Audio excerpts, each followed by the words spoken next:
You can make it as loud as you want, but what an exciting day to see life and energy and laborers working hard to build housing, something that we've talked about for so long, and it's happening here. It's just really, you hear the jackhammers and the excavators, it's just a symphony to someone like myself, and it really reminds us that we're on the cusp of rebirth right here in this community, and that's exactly what's happening here in Gowanus. You know, today we're here to celebrate the groundbreaking of two sites, 320 and 340 Nevins, and 16 other Gowanus sites that are going to be coming back to life like Lazarus, brought back from the dead. I said that last June, and so here we are to welcome them back, and this is to kickstart residential construction that was halted by the expiration of the tax credit 421A that had been in place since the 1970s. I want to acknowledge the individuals here who've been working so hard on this. First of all, I want to acknowledge my commissioners. I want to talk about Ruth Ann Visnaskis and her incredible leadership to make sure we get things done. Also, Hope Knight, Empire State Development, taking a leading role in making sure that we get the job done. My partners in the state legislature, I know Joanne Simon is here. Joanne, any other state legislators that I missed here? Joanne, thank you. Thank you. We're in Joanne's district. That's great.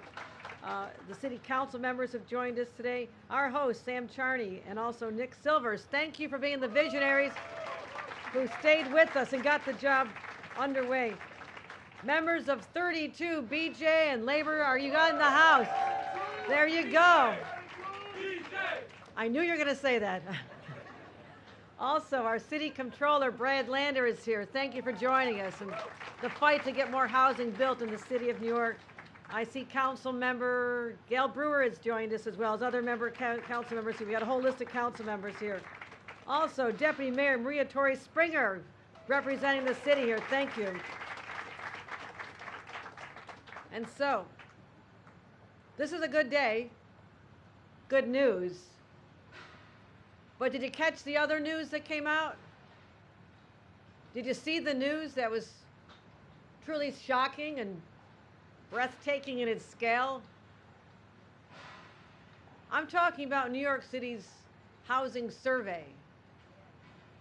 That if someone's out there trying to find a place to live, a young person who moved here from California because of the tech jobs, or someone who just graduated from CUNY and thought they're going to build their life here, or a firefighter, a police officer, teacher who thought this was going to be their home, how discouraging is it to know that New York City's rental housing stock is the lowest it's been since the 1960s, when rent regulations first began.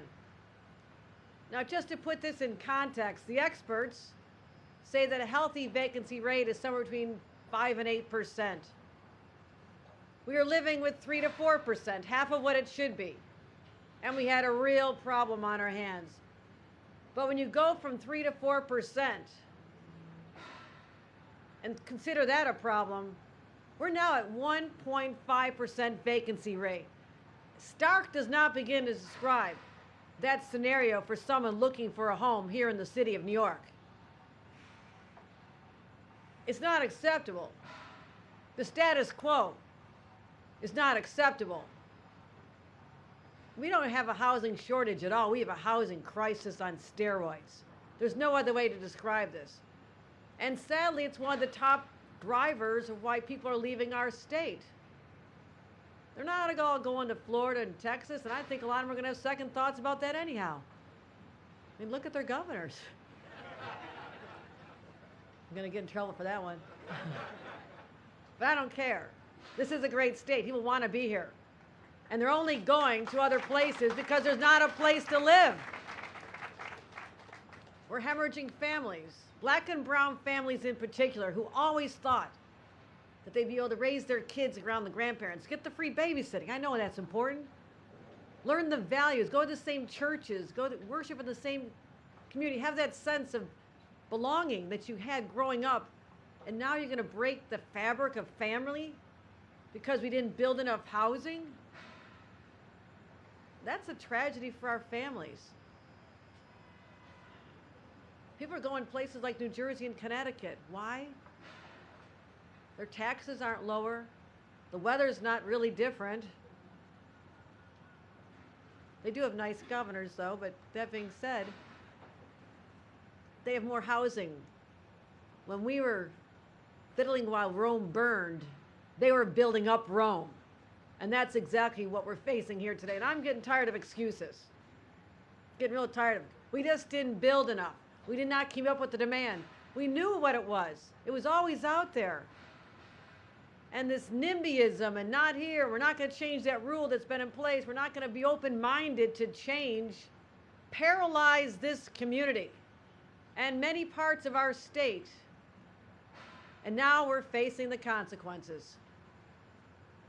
Our success as a state hinges on one single issue now. Because all the other factors are great. People want to be here. New York City was named the #1 place in the world that people want to be. But wanting to be somewhere and being able to be there are two different dynamics. So we are the place you want to come. If we don't have a home for people, they might stay at a hotel for a couple days, say, I'd like to live there someday. Let me see when they start building. Give me a call when New York has more vacancy. Because we don't have it right now. We build our housing stock, we're back in the game. It's that simple. And we know how to do it. We can take sites like this, bring the workers together, put a vision together, work with the state, work with the locals, work with the elected officials. We can do this. We have the capacity. The only thing that's been missing is the will. And that's where I'm going to make sure we overcome. I intend to act. I made it very clear here last year that inaction is not an option for this governor when it comes to building more housing. And last year, the New York Times said that I was the first governor since Rockefeller. All of you youngsters, look it up. He was governor for 16 years. The first governor who had the guts to take it on, and I know it has not been easy. I've got the scars to show for it, but I don't care.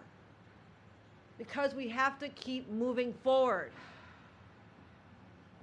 I need the legislature to support this. I need the support from communities. I put out a plan last year. It was a good, solid plan. It unleashed the potential that was waiting there all pent up. It was rejected. I read all the obituaries of this, even as late as December. People writing, well, Hochul's done working on housing, except I was rewriting my housing plan when I was reading those articles. We're not giving up. We're not giving up. And we need innovative solutions. We got to be creative. So back in July, I stood just a few blocks from here and announced a comprehensive package of executive actions. Because I went back to my team, I said, we have to be able to do something. Tell me what we can do. We got to put our heads together. And we took a series of executive actions to help boost housing construction here in the state of New York. So one of those actions is to jumpstart housing growth right here in Gowanus. And yes, you can give that a loud round of applause because this land was rezoned in 2021, yes, an eternity ago when you think about everything that's happened since then. But it was going to have infrastructure improvements, waterfront parks for this community. How beautiful. And thousands of new housing units. The plans were stopped in their tracks when the legislature let 421A expire. And again, expire the following year, never renewing it. That left nearly 40,000 possible new homes sitting in limbo. And for those who thought that, well, the developers are going to build anyhow because they're such good guys,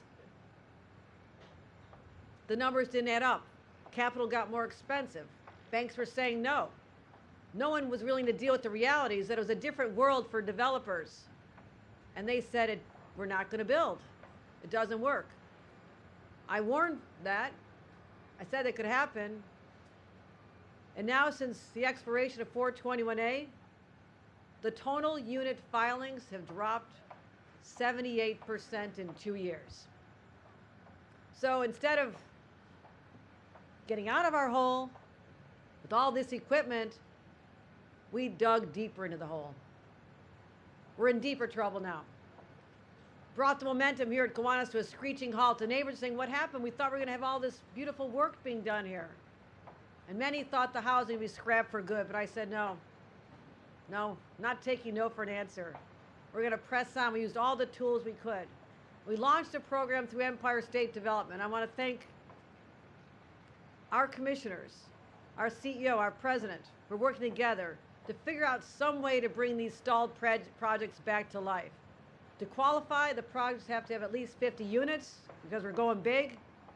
With affordable units that will remain affordable, that's important to us. And today I'm proud to announce that in addition to this, we have 18 other projects that are advancing as part of this program. Now 18 is not exactly what I wanted, but 18 is more than zero. 18 will always be more than zero. And together we're facilitating over 5,300 residential units right here, 1,400 of which will be affordable. Yes, affordable for the people to be able to live here. So we're breaking ground on 2 of them. I just asked our developers, my favorite question, when will it be done? I love a start. We'll enjoy the day. But I'm told that June of 2026, there's over 650 units built right here. That's extraordinary, including 164 affordable. So thank you to the charity companies and Tavros Capital for being the people who never gave up. You didn't throw in the towel and walk away. You stood up and said we can get this done, and I thank you for your leadership. Let's give them a round of applause as well. So, we still need a statewide strategy. I don't want to piecemeal this all over. It takes too long. Let's just get back to building scale and capacity. But in the meantime, I'm pursuing a number of actions through our budget. I'm hoping for support from the legislature. I'm hearing from so many of them. They're now hearing from their constituents that there is a strong demand. So I think we're in a different environment right now, and I'm really glad to hear that. The city of New York itself, the mayor, wants to build 500,000 units right here in the city. That's not beyond our capability. That's doable. You know what I say to the mayor? Let's do it. Let's start building. Let's get it done. And I want no more regulation to be in the way of this. Okay? Let's just look at this. What has been holding this back? We need supply. We can talk about regulations over here, protections. I support the conversation. But we have to unshackle the chains that have held more housing in bondage for too long. That day has to be over, my friends. We can no longer suppress the growth that is so necessary. So for the city of New York, working with the mayor, working with the deputy mayor, who'll be hearing from shortly, here's what I propose. Let's restore the tax incentive to include affordable housing incentives. Let's do it. We can do that. Replace the 421A, but let's grandfather in all the projects that are sitting there on life support. We have thousands of projects that have already are in the pipeline. Let's just unleash those. We can figure out the different formula, a new 421AX, what do you want to call it? We can get this done. But those that have been sitting on the table waiting all this time, they have to be liberated. And let's extend their completion deadline to 2031. Because right now, the market is not good for borrowing money. That will change at some point. And when it does, I want to be able to be unleashing all these opportunities, but have the longitude, the length, the opportunity to get them done in 2031. So we can do that. Also, outdated regulations that restrict new buildings and conversions. Residential density above FAR 12. That shouldn't be that difficult. That's the size we were building back in the 30s and 40s when we had a housing boom here again to handle all the capacity of the migrants who are coming from around the world. We built homes for them. The city wants to build more. Conversion of underutilized commercial. I'd like to see the commercial filled up again. But we're now 3 years past the pandemic. 2 years past. We're not seeing all the development we want to see. Let's make those conversions easier. It's no brainer. How about legalizing the basement apartments where people are living already? Why not? People are there now. Let's just have some standards in place, safety standards, so people don't drown in them like we saw in Queens my first couple weeks as governor when we had a hurricane. Took the lives of 17 people. People are going to be there anyhow. Let's bring them out of the darkness and make them legal once and for all, the ADUs. So I say, it's not complicated, my friends. We have the capacity, and let's go forth from today and say once and for all, and finally, we have the political will to get this done. Now, the legislature told me they like carrots as well.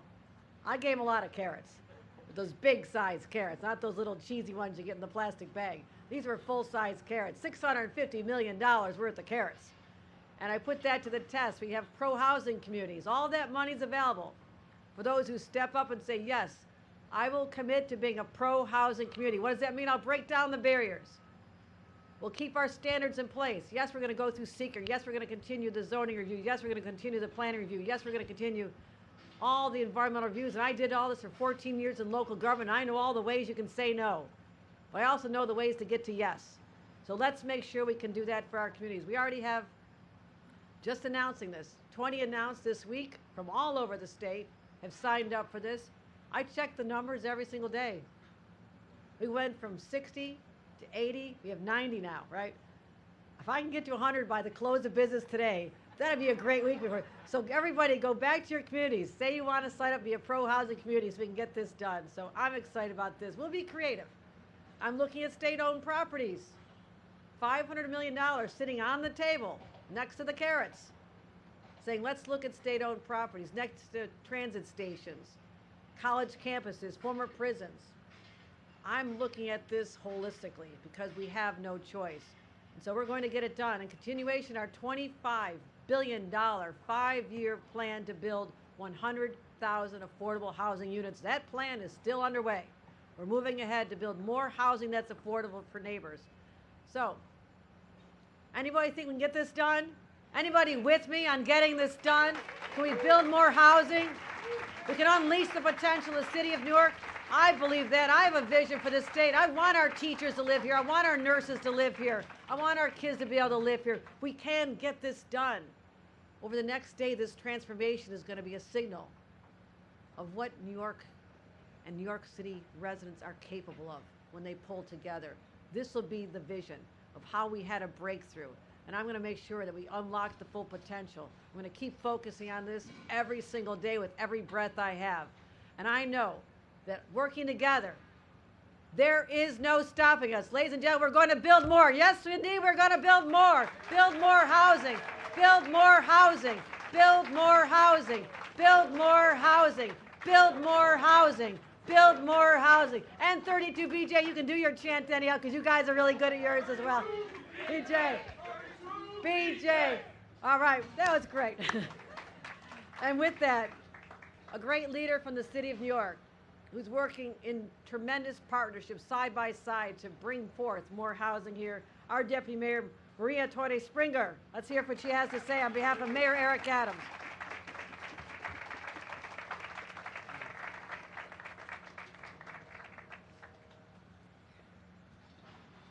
Good morning, everyone, and thank you, Governor Kathy Hochul, for this event, for your courage, your leadership, your extraordinary vision, and your perseverance in not just helping tackle, but really leading the fight to tackle the housing crisis, not just in this city, but across the state.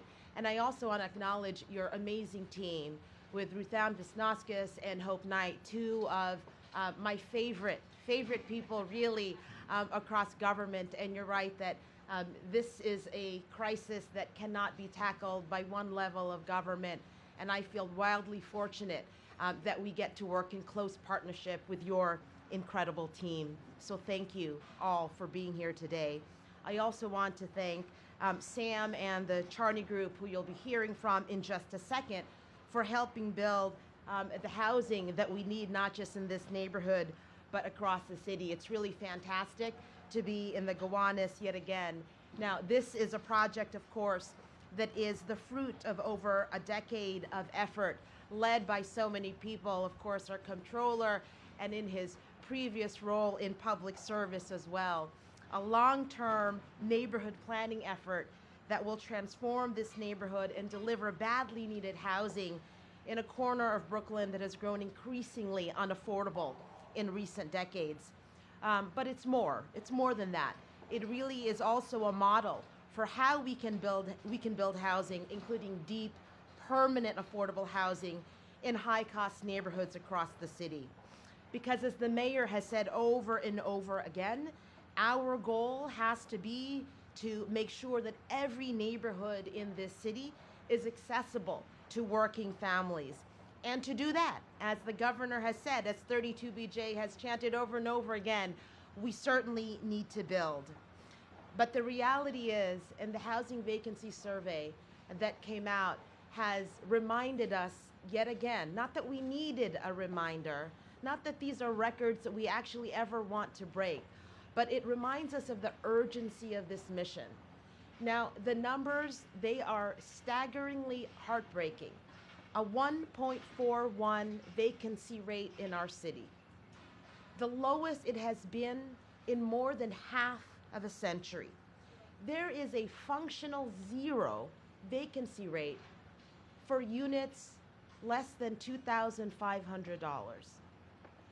And for our lowest income households, those making less than $25,000, 86% of them, and these are mostly Black and brown households, 86% of them are severely rent burdened, which means that they pay more than 50% of their income on rent.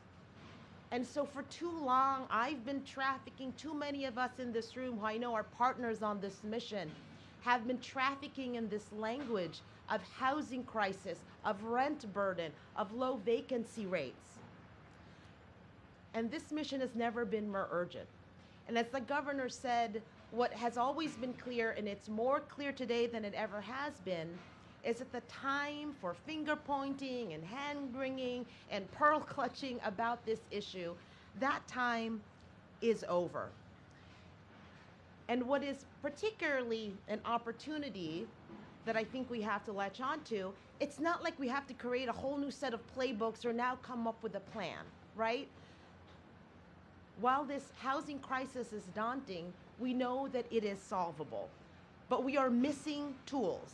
As the governor mentioned, in recent years, our state has not had that as-of-right tax program that has resulted in more than 80% of the new units that we've had in this city. Projects like this one, which really should be sprouting across the city faster and in greater numbers than ever before. And instead of that, they're sitting vacant and they are at risk. And it's a state of affairs that we can't and we won't accept. And what I do know is that with our partners in Albany, including, of course, the leadership of our governor, we can deliver the type of action that we need to kickstart production and tackle this housing crisis once and for all. We've been clear about what we need: a new tax incentive to deliver mixed income housing, especially in high-cost neighborhoods. It means a program to ensure that office residential conversions actually include affordable housing. It means removing the outdated FAR cap so the city can unlock new housing in places across the city with good transit, good access to jobs. And it means giving the city the authority to finally legalize basements. And we can do all of these things and add the supply that we need while at the same time enhancing the protections that tenants need in this city. And this can be the session. Now, I'm a chronic optimist. Some even might say I'm a pathological optimist, but I really do believe that this can be the session where Albany finally delivers meaningful change. But this can also be the year where Congress finally gives us more tools. And there is currently a bipartisan tax package that Congress can pass that will deliver more resources to this city and across the country, help us finance thousands more units across the 5 boroughs. And while we need the state's help and the federal government's help, we here at the city, we're doing everything that we can. We're doing everything within our power. It starts with the work, of course, led by the Department of Housing Preservation and Development and the Housing Development Corporation. And in the last calendar year, they financed more new construction units than their entire history. Record numbers of supportive housing units, units for the formerly homeless. At the same time, our Department of City Planning, we are working with so many communities on our City of Yes for housing opportunity. which is really the most aggressive, most pro-housing set of reforms to our 1961 zoning code that the city has ever seen. And I'm so happy to see our partners at the City Council who will be so crucial to making sure not just that that gets passed, but we don't water down the ambitions and the potential of that proposal. And we're working at, like the governor mentioned earlier, every innovative tool, every creative tool that we have to make it easier to build. Our Green Fast Track proposal, which will deliver environmentally friendly and affordable housing faster than ever before. We have our own Housing at Risk Task Force so that projects like this, incredible support from ESD to make sure that they don't get lost. But as we all know, too many of these projects have to navigate the labyrinth, right, of city agencies. And so the Housing at Risk Task Force provides that type of navigation so we don't have self-inflicted wounds in terms of the housing that can get built. And then finally, across the city, working again with members of the City Council, we are right now advancing 5 neighborhood plans to really up the supply of housing in neighborhoods from the Bronx to the Atlantic Avenue area in Brooklyn, Staten Island, Midtown, and a number more. So I'll end where I started. This housing crisis may be really daunting, but as I mentioned, it is also solvable. And it's not just solvable next year or the year after. It's solvable today because the tools that are critical to solving it are at the feet of the people who can make the decision, who can take the action to actually do something about it. So with our partners in the City Council, that's a City of Yes for Housing Opportunity. With our partners in the state legislature, that's the comprehensive package to boost supply. And with our partners in the federal government, it's passing the tax deal that allows us to expand the low-income housing tax credit. I think we need to just stop trafficking in the language of crisis and also need to stop trafficking in the language, in some ways, of policy, all of the wonky stuff, and start really thinking about and acting on the very real tools that we need to make a dent for all of the families across the city who need relief. They don't need relief tomorrow. They don't need relief at the end of the session. They need relief today. Thank you so much to all of our partners, and thank you again to Governor Hochul. And it's now my pleasure to introduce Sam Charney of Charney Companies, who, of course, in this amazing public-private partnership is responsible for this amazing project. Sam.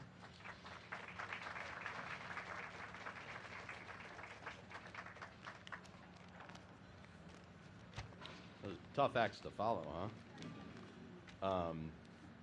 Thank you, Maria. Thank you, Governor. Good morning, everyone, and thank you again, Deputy Mayor and Governor. I'm honored to stand here today representing our development team as we gather to mark the groundbreaking of 320 and 340 Nevins. This project is not just about erecting buildings. It's a testament to the Gowanus rezoning, a dynamic synergy between the public and private sectors, creating a model for responsible and inclusive urban development. The brownfield cleanup, affordable housing initiatives, and activation of otherwise fallow industrial land and waterways underscore our shared commitment to environmental sustainability, social equity, cultural diversity, and economic prosperity for our great city. I want to extend my heartfelt gratitude to Governor Kathy Hochul and her team for their unwavering support and visionary leadership in championing initiatives like the Gowanus rezoning and boldly creating the ESD pilot program. Our project and the thousands of units the Gowanus will deliver would have never been possible without the governor's steadfast commitment to solving the state housing crisis. By preserving rezonings through executive orders and creating opportunities for sustainable development through new tax legislation, she's paving the way for a brighter New York City. To our development team, consultants, lenders, construction managers, contractors, and the likes, your foresight, innovation, and dedication have laid the foundation for a project that will redefine the Brooklyn skyline and leave an enduring legacy. Your commitment to excellence, from elegant architecture and design to environmental cleanup and showcasing local artists along our promenade and construction fences, reflects our shared vision for a vibrant and culturally rich Gowanus. As we embark on this journey, let us remain steadfast in our commitment to creating a community that all New Yorkers can be proud of. Together, we'll transform Gowanus into a first-class destination, celebrating diversity, culture, and sustainability. Thank you to everyone involved in making this project a reality. Let's build a better New York City together, starting with 320 and 340 Nevins, one brick at a time. Now, thank you. Now I'd like to introduce my partner in 320 and 340 Nevins and all of our other Gowanus community projects, Nick Silvers from Tavros Holdings.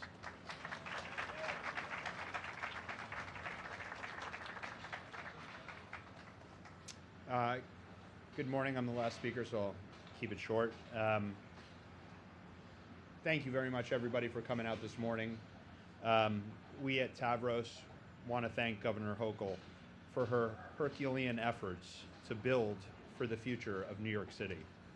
As a born and raised New Yorker who is deeply in love with our city and who is passionate about making our city a better place today, tomorrow, 2 years from now, 2 decades from now, my partners, colleagues, and I at Tavros all come to work every day with focus and energy and ideas of how to improve our communities and neighborhoods. Building by building, foundation by foundation, brick by brick, we are all building with the intent of making New York more accessible, more affordable, more equitable, more exciting, more nurturing, and more balanced. We love our communities, our neighbors, our tenants, and our partners.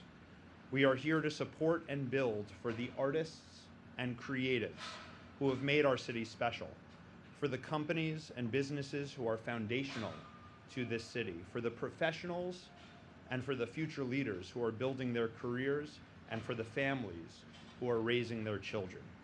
We are shepherds who take great pride in the city that has been built by immigrants and laborers over the past centuries, and we take responsibility in our projects being a bridge to the next century as New York proves every day that it is the greatest city in the world.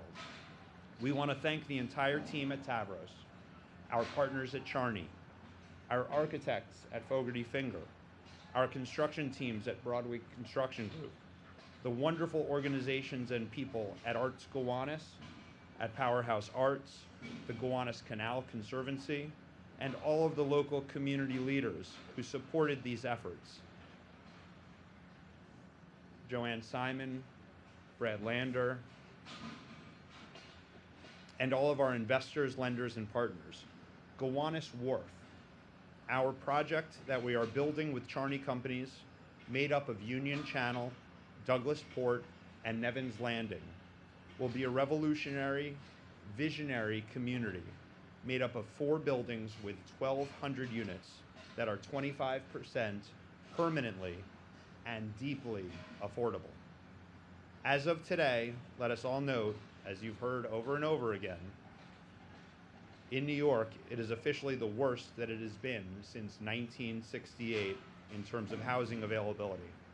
But thanks to the elected officials in New York City who had the vision to rezone Gowanus, spent 8-9 years, community boards and meetings, and thank you for all of the community leaders who threw their support behind this long-awaited rezoning, who understand that it takes a true bond between public and private stakeholders for us all to succeed. And thanks for the leadership and determination of Governor Hochul to tirelessly fight on to create the housing supply that we all so desperately need as we carry New York forward for the next 50 years and beyond. Today marks a significant milestone in the history of Gowanus, Brooklyn. As we gather here to witness the groundbreaking of these new buildings, we are not just witnessing the construction of physical structures, but the birth of Gowanus Wharf as the future of New York. Thank you. please remain seated as we groundbreak and take photos.